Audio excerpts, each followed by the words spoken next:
दोस्तों प्यार एक बेहद खूबसूरत एहसास है जिसे पाकर हर कोई खुद को बहुत खुश नसीब समझता है। तो क्या हो कि अगर कोई आपको ये पता चले कि आप जिसके साथ प्यार कर रहे हैं या आपकी जो माशूका या माशूक है वो इस दुनिया में है ही नहीं, तो आपके पैरों तले ज़मीन ही खिसक जाएगी। तो आज की एक ऐसी ही सच्ची घटना हम आपको बताने वाले हैं जो वाकई आपको डरा कर रख देगी। आप परेशान हो जाएंगे कि आखिर ऐसा कैसे हो सकता है। दोस्तों दरअसल एक लड़का जो कि एक लड़की के साथ पिछले 11 महीने से रह रहा था, उसे ये मालूम ही नहीं पड़ा कि उसकी जो प्रेमिका है वो मर चुकी है, वो एक भूत है। इसके बाद क्या होता है इस पूरी सच्ची घटना में हम आपको बताने वाले हैं। दोस्तों बहुत बहुत स्वागत करते हैं आप सभी का आपके अपने इस यूट्यूब चैनल सच्ची घटना पर। अगर आपने अभी तक हमारे इस चैनल सच्ची घटना को सब्सक्राइब नहीं किया है तो बाय रिक्वेस्ट हमारे इस चैनल सच्ची घटना को सब्सक्राइब करें और बेल नोटिफिकेशन ऑन करके ऑल पर सेट कर लें। दोस्तों ये घटना घटी है बिहार में।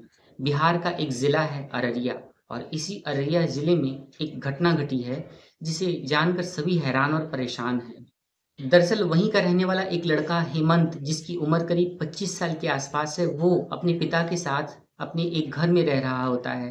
हेमंत के पिता एक व्यापारी थे जो कि अनाज और गल्ले का कारोबार करते थे, और वो अनाज और गल्ले के कारोबार को करते हुए दूर-दूर के शहरों में भी जाया आया करते थे और लोगों से अनाज और गल्ला खरीद लिया करते थे। आलम तो ये था कि अगर कोई 1-2 बोरी अनाज भी बेच रहा है तो हेमंत के पिता उसे खरीद लेते थे और अपने स्टॉक में जमा कर लेते थे। अपने गोदाम में जमा करने के बाद जब दाम बढ़ जाते थे, जब कीमतें अच्छी मिलने लगती थी, तो वो उसे बेच दिया करते थे। कुछ इसी प्रकार से हेमंत की परिवार की ज़िंदगी गुज़र रही थी और हेमंत के पिता अपने परिवार को चला रहे थे। बाद में वक्त गुजरता रहता है और हेमंत के पिता की तबीयत खराब होने लगती है।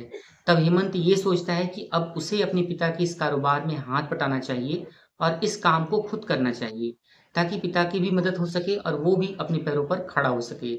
इस बात को सोचकर हेमंत, जो कि बीए थर्ड ईयर का एक स्टूडेंट था, वो अपनी मोटरसाइकिल पर ही आसपास के गांवों से अनाज ले लिया करता था और उन्हें कुछ पैसे दे दिया करता था, और वो अनाज को अपने इस गोदाम में स्टोर किया करता था। और जब कीमतें बढ़ जाती थीं तो अपने पिता की ही तरह वो आसपास की दुकानों में उसे बेच दिया करता था। इसी प्रकार से वक्त गुजरता रहता है और हेमंत इस खरीदने और बेचने के सिलसिले में आसपास के गांवों से होता हुआ दूसरे शहरों में भी जाने लगता है, दूसरे गांवों में भी जाने लगता है। दोस्तों हेमंत का जो गोदाम था वो उसके गांव से ही 10 किलोमीटर की दूरी पर ही एक जगह पर बनाया हुआ था, और हेमंत अपने गोदाम में स्टॉक जमा करते हुए एक रोज एक गांव से वापस आ रहा था। तो उसे ये खबर लगती है कि पास के ही गांव में एक व्यक्ति है जो गेहूं बेचना चाहता है, और 2 बोरी गेहूं का ये सौदा हेमंत करने के लिए उस गांव में चला जाता है। जब हेमंत वापस लौट रहा होता है तो जेठ की दोपहरी होती है, और दोपहर के समय में हेमंत की गाड़ी खराब हो जाती है, और हेमंत 2 बोरी गेहूं के उस अनाज को अपनी ही गाड़ी पर लोड किए हुए उस तपती दोपहरी में उसी पुलिया के नजदीक बैठ जाता है और ये सोचने लगता है कि कहीं उसे थोड़ा पानी मिल जाए, कहीं थोड़ी छाया मिल जाए, तो थोड़ी देर सुस्ता कर जब धूप ढल जाती है तब वो यहाँ से निकलेगा। दोस्तों हेमंत जब पुलिया पर से गाड़ी को चढ़ाने का प्रयास कर रहा होता है तो उसकी गाड़ी स्लिप खा जाती है, गाड़ी नहीं चढ़ती है। हेमंत काफी प्रयास करता है लेकिन वो गाड़ी को नहीं चढ़ा पाता है। अंततः वो थक कर बैठ जाता है और ये सोचता है कि कोई आएगा तो उससे मदद ले लूंगा और गाड़ी को चढ़ा लूंगा। और दोपहर का समय था, तो हेमंत वहीं पास के ही एक पेड़ के पास बैठ जाता है और पानी पीकर आराम करने लगता है और किसी का इंतजार करने लगता है। दोस्तों वहां आसपास कोई घर नहीं थे, बस गिने चुने कुछ घर थे, और उन्हीं घरों में एक घर था जो कि कुछ घरों से दूरी पर हटकर था, और वो आसपास के पेड़ों से काफी ढका हुआ था, काफी सुनसान इलाके में पड़ रहा था। उस घर को हेमंत ने देखा तो सोचा कि हो सकता है यहाँ पर कोई हो जिससे मदद मिल जाए और वो अपनी गाड़ी को आगे बढ़ा सके। इसके बाद जब हेमंत देखता है कि उसी घर से एक लड़की निकलकर बाहर आ रही है तो हेमंत खुशी से फूला नहीं समाता है। वही सोचता है कि शायद वो लड़की इसकी मदद कर सके और थोड़ा धक्का लगा सके, थोड़ा सहारा दे सके। इस बात को सोचते हुए हेमंत इंतजार करता है, लेकिन हेमंत के पास वो लड़की आकर रुकती नहीं है, बल्कि आगे बढ़ जाती है। जब हेमंत ये देखता है कि वो लड़की आगे बढ़ गई और उसकी मदद नहीं कर रही है, तो हेमंत बड़ी आस भरी नजरों से उसे देखता रहता है, और वो लड़की गुजरती होती है, लेकिन वो अचानक से रुकती है और ये पूछती है कि क्या तुम्हें मेरी मदद चाहिए। तब हेमंत इसके जवाब में कहता है कि हाँ, मैं तुम्हारी मदद चाहता हूँ और मेरी ये मोटरसाइकिल आगे नहीं बढ़ पा रही है, मुझे धक्के की ज़रूरत है, क्या तुम पीछे से धक्का लगा सकती हो? तो इसके जवाब में वो लड़की कहती है कि ज़रूर, मैं तुम्हारी मदद करने का पूरा प्रयास करूँगी और तुम्हें धक्का लगा दूँगी। दोस्तों, हेमंत उस लड़की को मदद के बाद शुक्रिया भी नहीं कह पाया था और वो लड़की अचानक से अपनी उसी खरपतवार वाले सरपट रास्ते से होते हुए अपने घर की तरफ चली जाती है और हेमंत उस लड़की को जाते हुए देखता रहता है। फिर जब हेमंत अपने घर लौटता है तो वो उस लड़की के ख़्यालों में ही खो जाता है। वो ये सोचने लगता है कि आखिर वो लड़की कौन थी? मैं उसे शुक्रिया भी नहीं कह पाया, उसका नाम नहीं पूछ पाया। कौन थी वो? कहाँ रहती है? और अचानक उसकी बातों में क्या जादू था, उसके हाथों में क्या शक्ति थी कि मेरी गाड़ी अचानक से ही आगे बढ़ गई और मैं अब अच्छा महसूस कर रहा हूँ, मुझे उससे बात करनी चाहिए। कुछ इस प्रकार से सोचते हुए हेमंत का वो दिन गुज़र जाता है और हेमंत उसी लड़की के ख़्यालों में ही खोया रहता है। इसी प्रकार से अगला दिन आ जाता है। फिर एक बार फिर से इत्तेफ़ाकन हेमंत को फिर से उसी गाँव में एक सौदा मिलता है और इस बार 10 बोरी गेहूँ लादने का सौदा हेमंत को मिला था। लेकिन इस बार अपनी मोटरसाइकिल को न ले जाकर हेमंत ने एक साइकिल पकड़ी और हेमंत अपनी साइकिल पर ही उन बोरियों को ले जाने का फैसला करता है। और ये सोचकर वो हेमंत फिर से उसी गाँव में जाता है और एक बार फिर से अपनी साइकिल पर बोरियों को लाद कर लेकर आ रहा होता है और वो उसी पुलिया के पास आकर जानबूझकर रुक जाता है और ऐसा जताता है कि जैसे उसे मदद की ज़रूरत है, वो थक गया है और उससे वो साइकिल नहीं चढ़ पा रही है और वो एक बार फिर से उसी घर की तरफ देखने लगता है जहाँ से वो लड़की आई थी। काफ़ी देर तक इस प्रकार से नाटक करने के बाद हेमंत थक कर वहीं एक पेड़ के नीचे बैठ जाता है और उस लड़की का इंतज़ार करने लगता है। वो ये सोचता है कि वो लड़की आ जाए तो एक बार फिर से उसकी मदद कर दे और इस बार उससे बात करने का उसे बहाना भी मिल जाएगा। फिर वो दूर से देखता है कि वो लड़की वापस उसी खेत की सरपत की तरफ से लंबे कदम बढ़ाते हुए चली आ रही है और हेमंत के पास आकर कहती है कि आज फिर से तुम्हें मेरी मदद की ज़रूरत आन पड़ी। ठीक है, मैं तुम्हारी मदद कर देती हूँ। और एक बार फिर से हेमंत की मदद उस लड़की ने कर दी और हेमंत इस बार उससे उसका नाम पूछता है, उससे धन्यवाद कहता है और उससे बातचीत करने का प्रयास करने लगता है।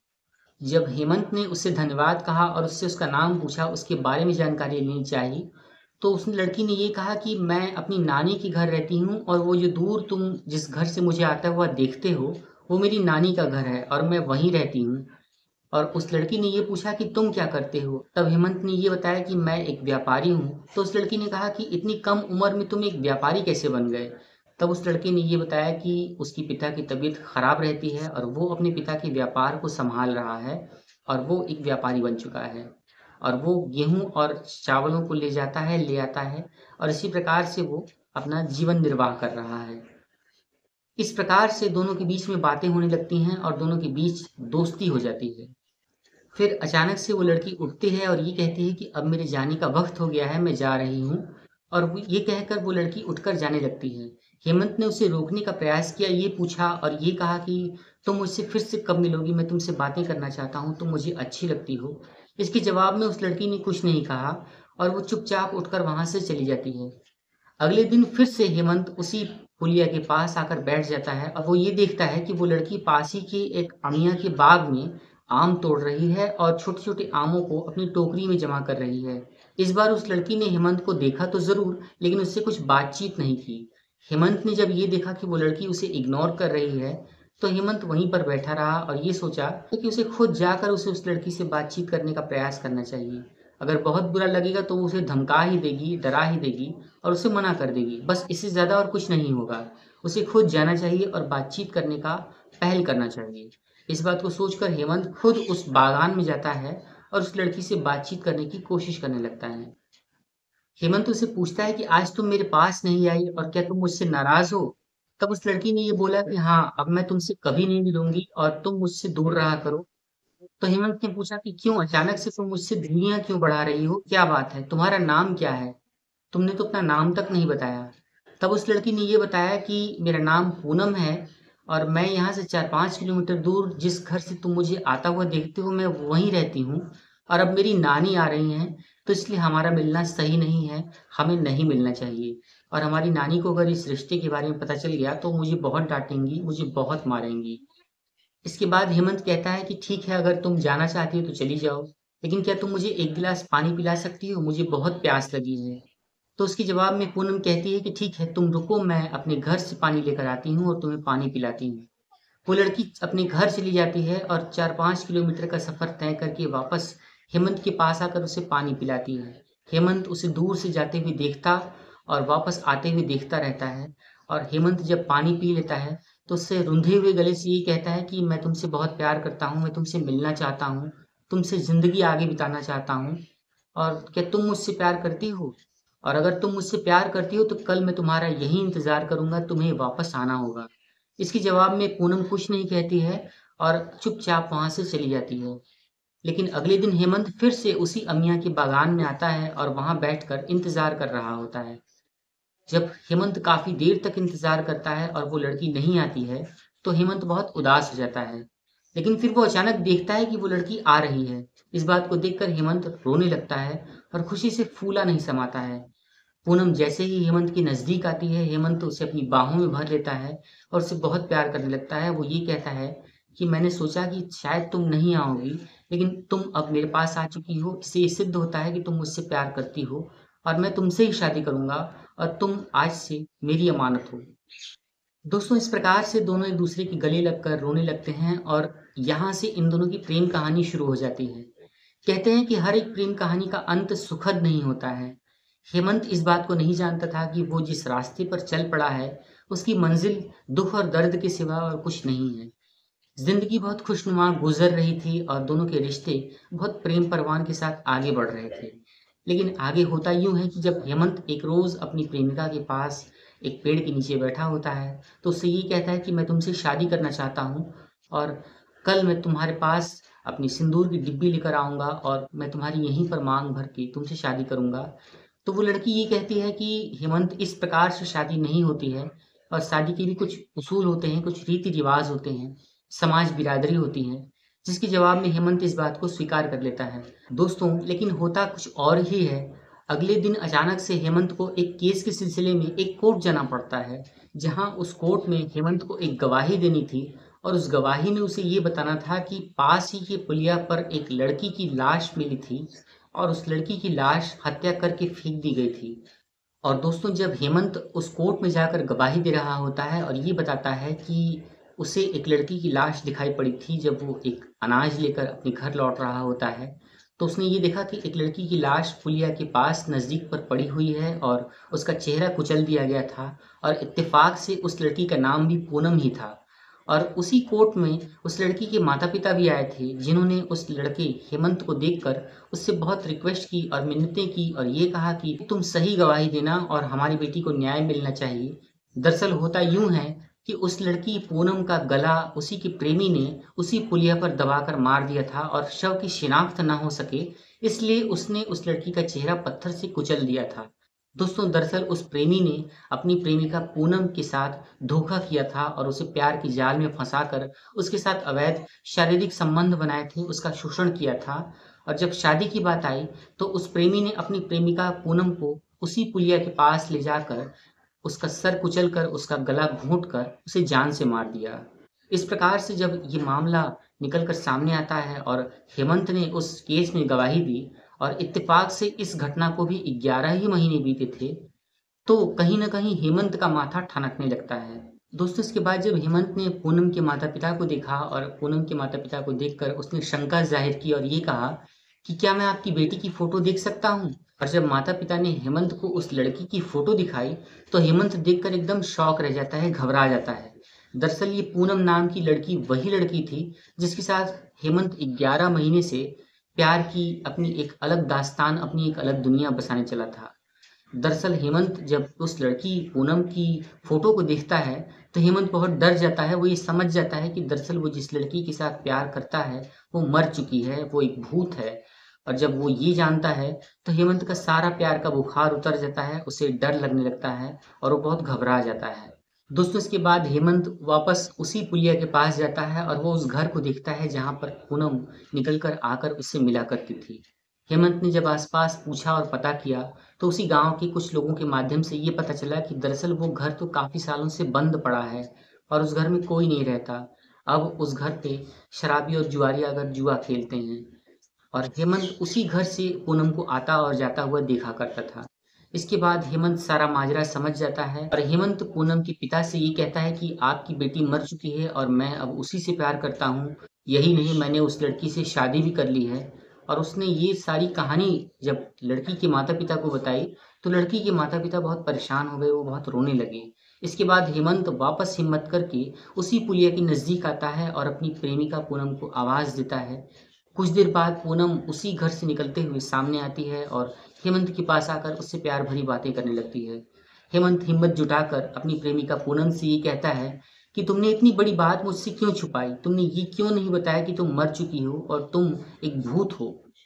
दोस्तों, इसके बाद जब पूनम ने ये जाना कि हेमंत ने सारी कहानी जान ली है, उसे अब असलियत का पता चल चुका है, तो वो रोने लगती है। वो ये कहती है कि दरअसल मैं तुमसे प्यार करने लगी थी और मेरे प्रेमी ने मुझे यहीं ले जाकर मेरे साथ संबंध बनाए और मुझे जान से मार दिया। वो मुझसे शादी नहीं करना चाहता था, उसने मुझे धोखा दिया। और जब मेरी लाश यहीं पर पड़ी हुई थी और तुमने मेरी गवाही के लिए कोर्ट में गए और मेरी लाश को जब यहाँ पर देखा तो मैं तब भी तुमसे यही कह रही थी कि मैं यही हूँ, मुझे बचा लो, मेरी जान बचा लो, लेकिन तुम सुन नहीं पा रहे थे। इसके बाद तुम इसी पुलिया से अक्सर आया जाया करते थे और मैं तुम्हें रोज़ देखा करती थी। मैं तुम्हें रोज़ आवाज़ दिया करती थी कि शायद तुम मेरी आवाज़ सुन सको, शायद तुम मुझे न्याय दिला सको, शायद तुम मेरे प्रेमी को पकड़ा सको। इसके बाद एक रोज़ जब तुम्हारी बाइक बंद हो गई और तुम मदद की गुहार लगा रहे थे तो मैं तुम्हारे पास से गुजर रही थी और एक बार फिर से मैंने प्रयास किया और तुमसे बात करने की कोशिश की और इस बार तुमने मेरी आवाज़ सुन ली, तुमने मुझे देख लिया और तुमने मुझसे मदद ली और तुम्हारी बाइक तो चढ़ गई और इसी प्रकार से हमारी बातचीत होने लगी और हम दोनों की दोस्ती हो गई। और आज तुमने मुझसे लव मैरिज कर ली है, तुमने मेरी मांग में सिंदूर भरा है और अब मैं तुम्हारी पत्नी हूँ। हेमंत ने कहा, वो सारी बातें एक तरफ हैं, लेकिन तुम मर चुकी हो और मैं किसी मरी हुई पत्नी के साथ नहीं रह सकता और हमारी दुनिया अलग है, तुम्हारी दुनिया अलग है। तो इसके जवाब में पूनम ने कहा कि मैं तुम्हें अब छोड़कर भी नहीं जा सकती क्योंकि तुम मेरे पति हो और मैंने तुमसे शादी की है। इसके बाद जब हेमंत अपनी पत्नी को गले लगाकर रोने लगता है, उसे समझाता है, ये कहता है कि तुम्हारी दुनिया अलग है और मेरी दुनिया अलग है। तुम मेरे साथ ज़िंदगी नहीं गुजार सकती, मेरे बच्चों को जन्म नहीं दे सकती, सामाजिक कार्यों में बैठ नहीं सकती। तब हेमंत की पत्नी पूनम ये समझ जाती है और ये कहती है कि ठीक है, तुम मुझसे क्या चाहते हो, तुम मुझे बताओ, मैं तुम्हारे लिए सब कुछ करने को तैयार हूँ। तब हेमंत कहता है कि तुम मुझे छोड़ दो और अपनी दुनिया में चली जाओ और मुक्ति प्राप्त करो, एक नई ज़िंदगी प्राप्त करो और नए जन्म को प्राप्त करो। तब पूनम ने ये कहा कि ठीक है, तुम मेरी शांति के लिए अनुष्ठान करा दो और किसी योग्य पंडित को बुलाकर यहीं पर मेरे लिए पूजा पाठ करा दो, जिससे मुझे मुक्ति मिल जाएगी, मेरी आत्मा को शांति मिल जाएगी और अब तुम मेरे पति हो, तो इस सारी विधि को तुम ही करना। मेरे माता पिता अब मेरे से कोई संबंध नहीं रख सकते। तो इस प्रकार से जब हेमंत ने एक पंडित को बुलाया और बुलाकर उसी पुलिया के पास अमिया के पेड़ के नीचे पूजा पाठ कराई, तो बीच बीच में हेमंत की पत्नी हेमंत के पास आकर बैठती थी और रह रहकर गायब हो जाया करती थी, फिर अचानक आती थी और फिर गायब हो जाती थी। इसके बाद पंडित जी ने कहा कि अब अगर तुम्हें तुम्हारी पत्नी एक बार के लिए हमेशा हमेशा के लिए गायब दिखने लगे, तब तुम ये समझ जाना कि तुम्हारी पत्नी मुक्त हो चुकी है, तुमसे उसका पीछा छूट चुका है और तुम और वो अब अलग हो चुकी हो। जब हेमंत के इस बताए गए प्रक्रिया के अनुसार पंडित जी पूजा पाठ करा रहे होते हैं और हेमंत अपनी पत्नी के इस अनुष्ठान को पूरा कर रहा होता है, तो एक बार एक ऐसा वक्त आता है कि जब पंडित जी आहुति दे रहे होते हैं तो हेमंत की पत्नी की आत्मा पूनम गायब हो जाती है और फिर नहीं दिखती है। इसके बाद जब हेमंत पंडित जी को ये बताता है कि पूनम अब नहीं दिखाई दे रही है, तो पंडित जी कहते हैं कि अब उस आत्मा को शांति मिल चुकी है और वो तुम्हारी जिंदगी से जा चुकी है। और इस प्रकार से हेमंत की ये सैड लव स्टोरी एक हैप्पी एंडिंग पर जाकर खत्म होती है। दोस्तों, ये एक सच्चा वाकया है जिसे मैं आज आपके साथ बता रहा था। कमेंट करके आप अपनी राय हमें ज़रूर बताएं, क्या आपको इस तरीके की सच्ची घटनाओं पर, इस तरीके की वाकयात पर भरोसा है या फिर नहीं। कमेंट करके आप अपनी राय हमें ज़रूर बताएं। इस कहानी को सुनाने का उद्देश्य अंधविश्वास फैलाना या किसी भी प्रकार की किसी भी अविश्वास के प्रति बढ़ावा देने को हमारा नज़रिया नहीं है। दरअसल हम आपको सच्ची घटनाओं के माध्यम से सच्ची घटना चैनल पर बताकर आपको जागरूक करना चाहते हैं और एक नई सच्ची घटना लेकर हम आपके साथ फिर मिलते हैं। तब तक के लिए आप सभी अपना अपना ख्याल रखिए, अपने आसपास के माहौल पर नज़र बनाए रखिए और अगर आपको सच्ची घटना चैनल पसंद है तो इस चैनल को लाइक कीजिए, चैनल पर नए हैं तो इसे सब्सक्राइब कीजिए और इस वीडियो को ज़्यादा से ज़्यादा शेयर कीजिए। एक नई सच्ची घटना के साथ हम फिर मिलते हैं। तब तक के लिए आप सभी अपना-अपना ख़्याल रखिए। जय हिंद।